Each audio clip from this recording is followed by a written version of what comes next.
اعوذ باللہ من الشیطان الرجیم بسم اللہ الرحمن الرحیم۔ یہ بات تو میں نے کئی مرتبہ عرض کی ہے کہ حجم کے اعتبار سے قرآن مجید کا 2/3 یا 2/3 حصہ مکی صورتوں پر مشتمل ہے، اور لگ بھگ 1/3 ہے کہ جو مدنیات پر مشتمل ہے۔ البتہ قرآن حکیم میں مکی اور مدنی صورتوں کے جو 7 گروپ ہیں، ان میں سے چونکہ پہلے گروپ کی مکی صورت سورہ فاتحہ ہے، حجم کے اعتبار سے بہت ہی چھوٹی، کل 7 آیات پر مشتمل، اگرچہ معنوی اعتبار سے بہت عظمت کی حامل ہے، بڑی فضیلت کی حامل ہے، تاہم یہ کہ وہ سورہ مبارکہ ایسی ہے کہ وہ مکی مدنی کی تقسیم سے بھی اعلیٰ ہے، ارفع ہے، بلندتر ہے۔ اس حوالے سے اگر دیکھا جائے تو قرآن حکیم میں اس تقسیم کے اعتبار سے مکی اور مدنی صورتوں کے گروپ کے اعتبار سے مکی صورتوں کے 6 گروپ بنتے ہیں، یعنی پہلے گروپ میں نہ ہونے کے برابر۔ پہلا سائزیبل جو جوڑا ہے وہ یہ ہے جو سورہ انعام اور سورہ اعراف پر مشتمل اب ہم شروع کرنے چلے۔ بعض باتیں تو آپ جان لیجئے کہ مکی اور مدنی صورتوں کی مضامین میں جو بنیادی فرق ہے، سب سے پہلی بات یہ ہے کہ مکی صورتوں میں زیادہ تر گفتگو مشرکین عرب کے ساتھ ہے، اور مکی صورتوں کا جو اصل مضمون ہے وہ توحید ہے، توحید کا اثبات، شرک کی نفی۔ اس کے ساتھ جو دوسرے ایمانیات ہیں، ایمان بالآخرہ، ایمان بالرسالت، جو اس کے ساتھ لازمی جڑے ہوئے ہیں، تو اصل مضمون جو ہے مکی صورتوں کا وہ ایمانیات ہیں، اور اس میں زیادہ تر جو خطاب ہے وہ مشرکین عرب کی طرف ہے، جبکہ مدنی صورتوں میں زیادہ تر خطاب جو ہے یا تو مسلمانوں سے بحیثیت امت مسلمہ ہے۔ مکی صورتوں میں مسلمانوں سے خطاب براہ راست بہت کم ہے، بہت کم ہے،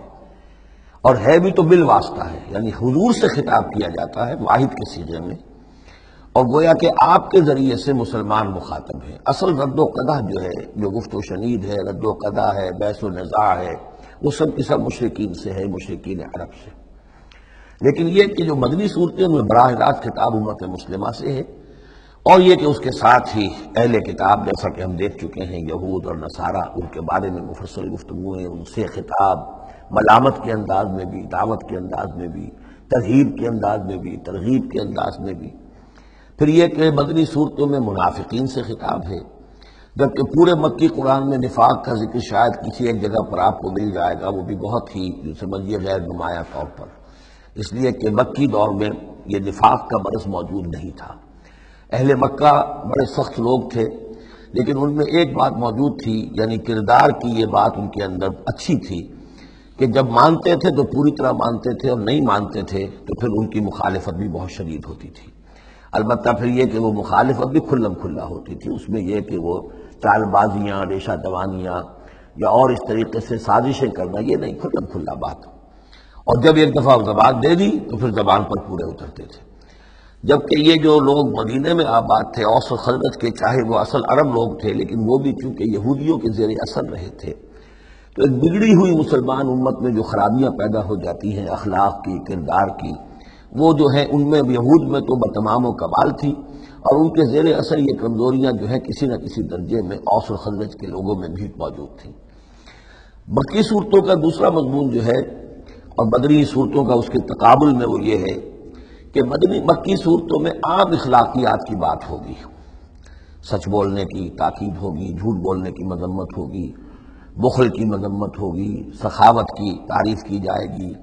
اطعام مساکین پر زور دیا جائے گا، تنقید ہوگی تو ان لوگوں پر ہوگی جو دولت مند ہونے کے باوجود کٹھور دل ہیں، غریبوں کو کھانا نہیں کھلاتے، یعنی جو بنیادی انسانی اخلاقیات ہیں، بیسک ہیومن مورل کریکٹر۔ جبکہ مدنی صورتوں میں اس کے برعکس اس سے اوپر آئے گی بات، وہ ہے اب احکام شریعت۔ اب یہ جائز ہے، یہ ناجائز ہے، یہ حرام ہے، یہ حلال ہے، یہ تم پر فرض ہے، یہ واجب ہے، یہ تمہیں کرنا ہے۔ تو یہ گویا کہ ایک اور فرق ہے کہ جو ان دونوں کے مابین آپ کو ملے گا۔ تیسری بات یہ ہے کہ مکی صورتوں میں رسولوں کے حالات بڑی تفصیل کے ساتھ آئے ہیں، لیکن تقریباً یوں سمجھیے کہ بتکرار و اعادہ اس میں جو اصل بات آتی ہے وہ یہ ہے کہ اللہ تعالیٰ نے جس قوم کی طرف بھی اپنے کسی رسول کو بھیجا، پھر یہ کہ اس رسول نے اپنی امکانی حد تک محنت کی، مشقت کی، حق کی دعوت پہنچا دی، حق کو مبرہن کر دیا، بات واضح ہو گئی، حق کا حق ہونا ثابت ہو گیا، باطل کا باطل ہونا ثابت ہو گیا، پھر بھی اگر وہ قوم اڑی رہی اور اس نے رسول کی دعوت کو نہ مانا، اس پر ایمان نہ لائی،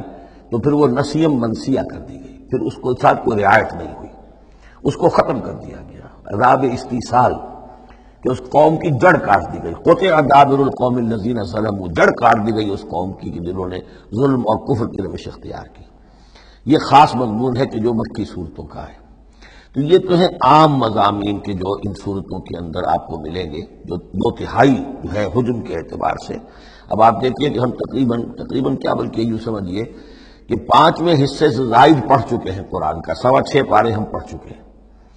تو 1/5 سے زیادہ پڑھ چکے ہیں۔ ابھی تک کوئی مکی صورت سوائے سورہ فاتحہ کے نہیں آئی۔ یہ مضامین جو میں آپ کو گنوا رہا ہوں یہ اس لیے کہ اب پہلی مرتبہ یہ سورہ انعام میں ایک بالکل بدلی ہوئی کیفیت میں آپ اپنے آپ کو پائیں گے۔ جو میں نے کل کہا تھا کہ ابھی تک ہم مدنی جنت میں تھے، اب مکی جنت میں اب ہمارا داخلہ ہو رہا ہے۔ تو اس میں ان 6 گروپوں کے اندر جو میں نے بتایا ہے ایک اور فرق بھی ہے کہ 2 گروپ ملا کر جو آخری 2 گروپ کی صورتیں ہیں ان میں زیادہ زور جو ہے ایمانیات میں سے آخرت پر ہے، بعث بعد الموت، حساب کتاب، جزا و سزا، جہنم اور جنت۔ درمیانی 2 گروپ کی مکی صورتوں میں زیادہ زور توحید پر ہے، اور یہ جو پہلے 2 گروپ ہیں جن میں 2 صورتیں تو یہ شامل ہیں جو سورہ انعام اور اعراف ہیں، اور پھر 14 صورتیں ہیں مسلسل سورہ یونس سے لے کر سورہ مومنون تک۔ وہ طویل ترین حصہ ہے قرآن مجید کا، مکی قرآن کا، کہ 60 پارے تک مسلسل جو ہے مکی صورتیں چلیں گی۔ ان صورتوں میں زیادہ زور رسالت پر ہے۔ وہ بات میں نے ابھی عرض کی تھی کہ رسول کی بات اگر نہ مانی جائے تو پھر قوم تباہ و برباد کر دی جاتی ہے۔ نبی کا یہ معاملہ نہیں ہے۔ نبی کی حیثیت ایسی ہوتی جیسے اولیاء اللہ ہیں، ان کی بات جس نے مان لی اس کو فائدہ ہو گیا، نہیں مانے اس کو نقصان ذاتی طور پر ہو جائے گا، لیکن پوری تباہی اور قوم کی ہلاکت نہیں ہوا کرتی تھی۔ عام اولیاء اللہ اور انبیاء میں فرق یہ ہے کہ عام اولیاء اللہ پر وحی نہیں آتی، انبیاء پر وحی آتی تھی، بس اس سے زیادہ فرق ان کے مقام اور مرتبے میں نہیں ہے۔ لیکن یہ کہ رسول بنا کر جس کو بھیج دیا جائے وہ پھر اللہ تعالیٰ کی عدالت بن جاتا ہے کہ اب تو جو اس کو مانے گا اس کے لیے خیر ہے، جو نہیں مانے گا اس کے لیے پھر ہلاکت ہے۔ تو یہ مضامین ہے۔ باقی یہ کہ مکی صورتوں میں پھر جو جوڑے ملیں گے آپ کو، جیسے یہ جوڑا ہم پڑھ رہے ہیں انعام اعراف، اس کے بارے میں ایک بات میں آپ کو کل بتا چکا ہوں کہ جب بات ہوتی ہے اللہ تعالیٰ کو منوانے کی، اللہ تعالیٰ کی معرفت آپ کو حاصل ہو جائے تو اس کے 2 راستے قرآن اختیار کرتا ہے۔ ایک التذکیر بآلاء اللہ، یہ وہی لفظ ہے فَبِأَيِّ آلَاءِ رَبِّكُمَا تُكَذِّبَانِ، اللہ کی نعمتیں، اللہ کی صناعی، اللہ کی قدرتیں، اور اس کے حوالے سے تذکیر اور یاد دہانی اور ایمان کے حقائق کو انسان کے جو قلب کے اندر مضمر ہیں لیکن ڈورمنٹ ہیں، سوئے ہوئے ہیں، ان ایکٹیو ہیں، انہیں اجاگر کرنا۔ اور دوسرا حصہ جو ہوتا ہے التذکیر بایام اللہ، جو رسولوں کو جن قوموں کی طرف بھیجا گیا اور ان کی قوموں نے ان کی بات کو ماننے سے انکار کیا تو جو ان کو نسیہ منسیہ کیا گیا، یہ بڑے بڑے اللہ کے دن ہیں۔